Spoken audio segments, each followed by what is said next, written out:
Marcabeus, episódio de Jopé e de Jania. Concluídos esses acordos, Lícia voltou para junto ao rei, enquanto judeus se entregavam ao cultivo da terra durante os governadores locais. Porém, Timóteo, Apolônio, filho de Ganeu, bem como Jerônimo e de Fonte, além disso, Nacor, o chefe dos cipriotas, não os deixaram trabalhar em paz e assossegados.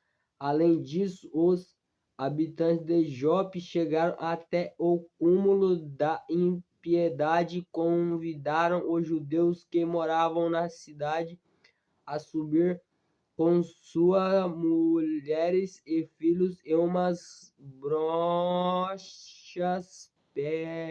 preparadas por eles.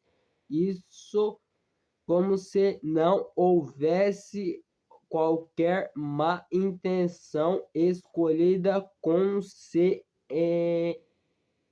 tratava da resolução pública da cidade. Os judeus aceitavam como gente desejava viver em paz e sem respeitar de nada. Chegando, porém, ao alto do mar, o pessoal de Jope os afundou e eram não menos de 200 pessoas. Quando soube da crueldade praticada contra seus patriotas, Judas mandou que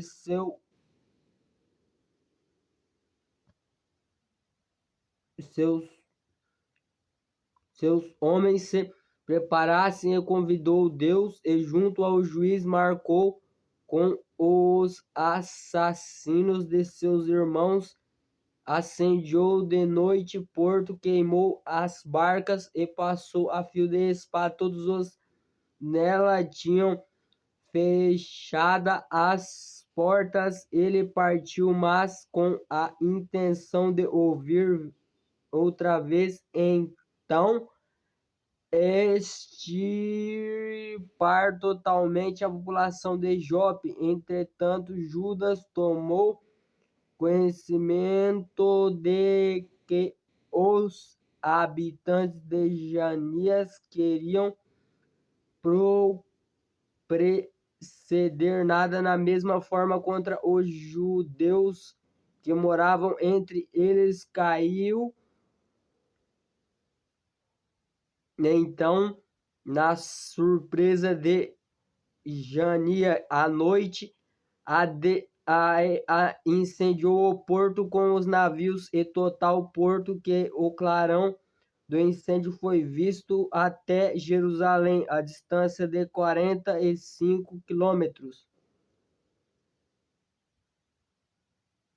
Enquanto fazia a expedição contra Timóteo, deu uma marcha de alguns quilômetros.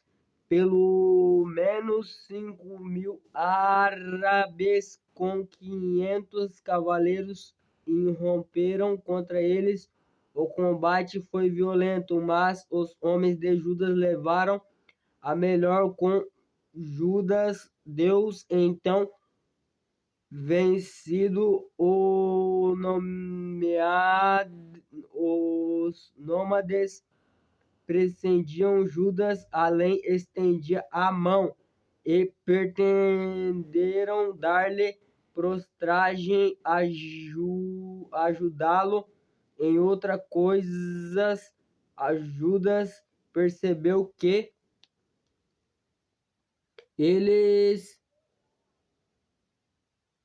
na verdade, poderiam ser muito úteis, prometendo dar-lhes a paz. Assim, depois de dar a mão a eles, retiraram-se para sua tenda. Judas atacou também uma cidade defendida com trincheiras, cercada por muralhas. Os habitantes por gentil de todas as etnias, cujo o nome era Caspim. Os de dentro confiaram na solidez dos muros e no alimento que tinha de reservar por travar-se de modo cada vez mais isolante para os homens de Judas, provocando-os com maldição, blasfêmia e soltando palavrões.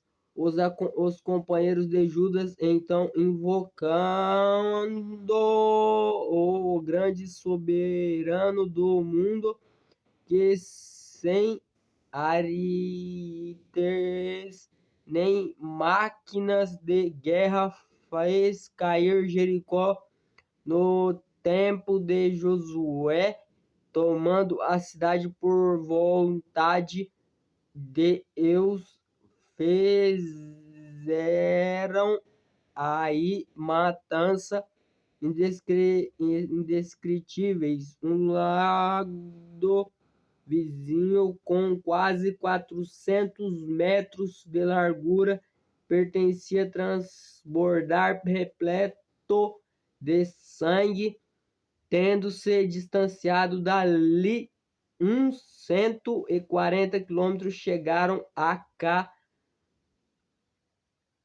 Raca para se encontrar com os judeus taurinos. Quando a Timóteo não aprenderam na região, eles partiram lá se tem conseguido nada, embora deixando certo lugar guarnições muito bem equipado, mas desistiu o Sisipatro, que era oficiais do exército. Macabeus dirigiram-se para lá e aniquilaram os homens, deixando Timóteo na fortaleza, e número de mais 10.000. Os Macabeus, por sua vez, tendo distribuído o seu exército a elas, confiou-as ao comando dos dois mencionados oficiais e arremeteu contra Timóteo, que tinha consigo 120.000 soldados, 2.500 cavaleiros. Informada da aproximação de Judas, Timóteo mandou adiante as mulheres e crianças com o restante das bagagens para o lugar chamado Canion.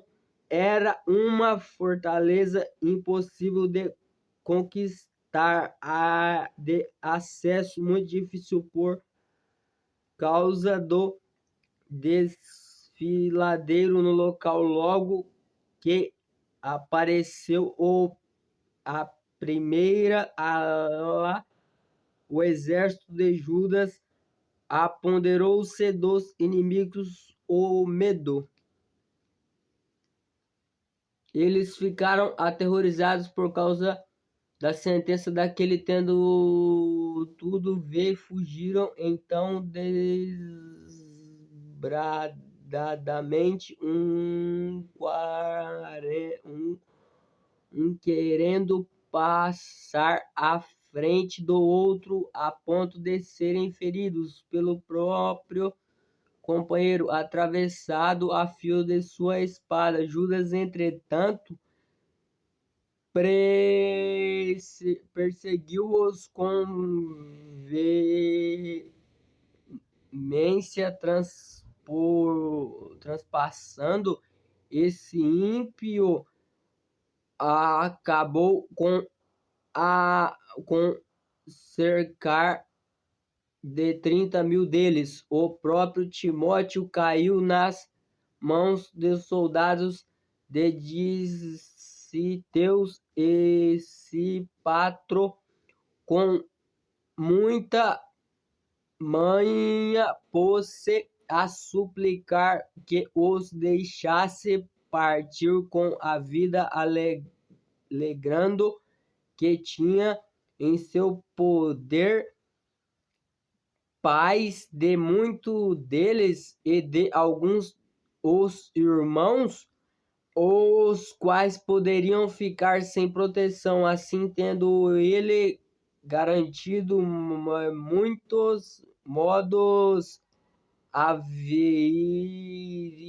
de restituí-los são os salvos segundo o pacto que propunha, deixando-no partir a bem da salvação de seus irmãos. Em seguida, Judas marcou contra o Canion e o santuário de Atragates, onde matou 25.000 pessoas. Depois de infligida essa derrota, a matança, Judas conduziu a seu exército contra Efron, cidade fortificada onde vivia uma população de diversas nações, moços robustos,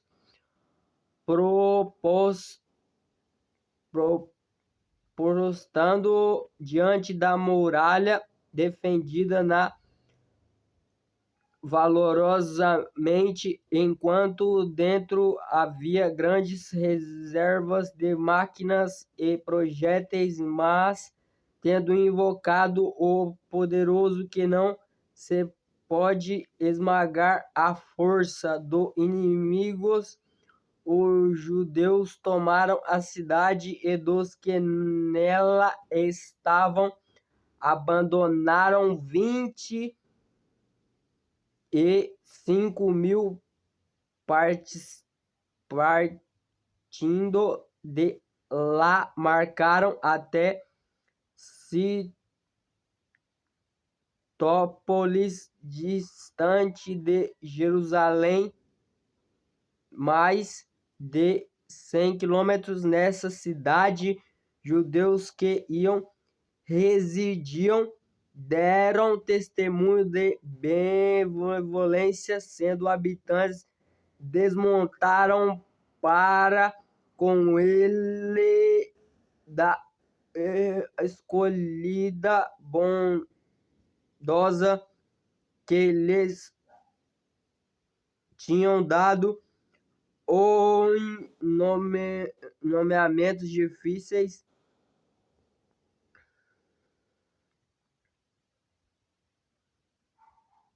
Por isso, Judas e seus agradeceram a eles e os exortaram que continuaram a mostrar-se benignos também ao fruto para com seus irmãos. Assim chegaram a Jerusalém já a próxima festa de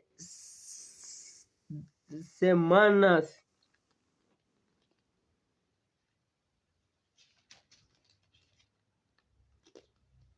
Depois da festa chamado Pentecoste, marcaram contra Geórgia, governador Idomeia saiu para enfrentá-lo com 3.000 soldados, 400 cavaleiros. Tendo começado a luta, alguns dos judeus caíram mortos, mas certo desistiu cavaleiro do grupo de Bessenor, homem valente, conseguiu alcançar Geórgia, tendo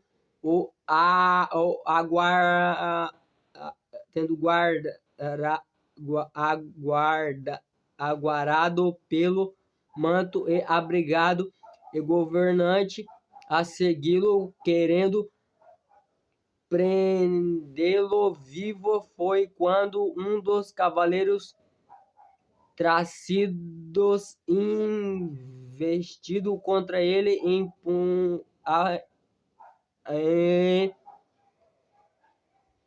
imputou-lhe o ombro e Geórgia pode escapar para Messa.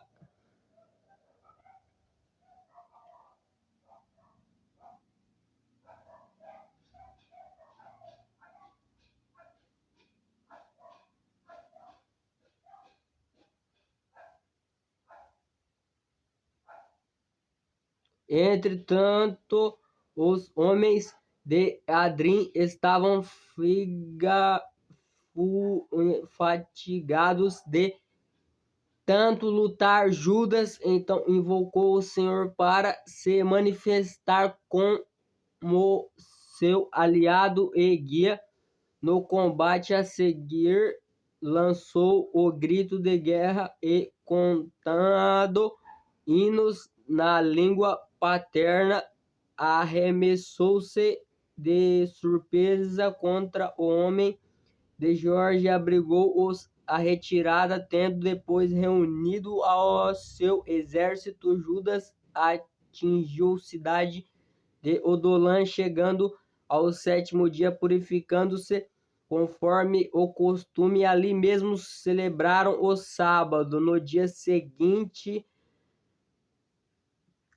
tarefa era urgente. Os homens judeus foram recolher os corpos dos que tinham morrido na batalha, e fim de sepultá-lo dos parentes no túmulo de seu antepassado. Foi então que encontraram debaixo das roupas que tinham sucumbido objetos consagrados de ídolos, coisa a lei proíbe. Judeus, ficou claro para todos, foi isso. Eles morreram, mas louvaram a maneira de agir do Senhor. Justo juiz retornou manifestar as coisas escondidas e puseram-se em oração, pedindo o pecado cometido fosse completamente cancelado. Quando ao valente Judas exortou ao povo se conserva o pecado, tinha visto com próprios olhos que acontecera por causa do pecado, que havia sido morto. Depois, tendo organizado uma coleta individual, chegou perto 2.000 dracmas de prata, enviou a Jerusalém a fim de que se oferecesse o sacrifício pelo pecado. Ungiu assim, pensando muito bem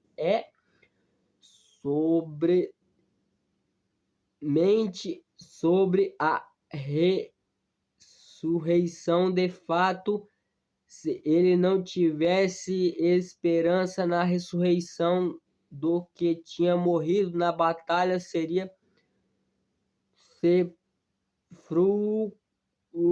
e o vão era pelos mortos. Mas considerando que o último dom da graças de Deus está conservado para que amanhecer piedosamente a morte, era santo e piedoso o modo de pensar. Eis que mandou fazer sacrifício expiatório pelos falecidos, assim que fossem observados seu pecado.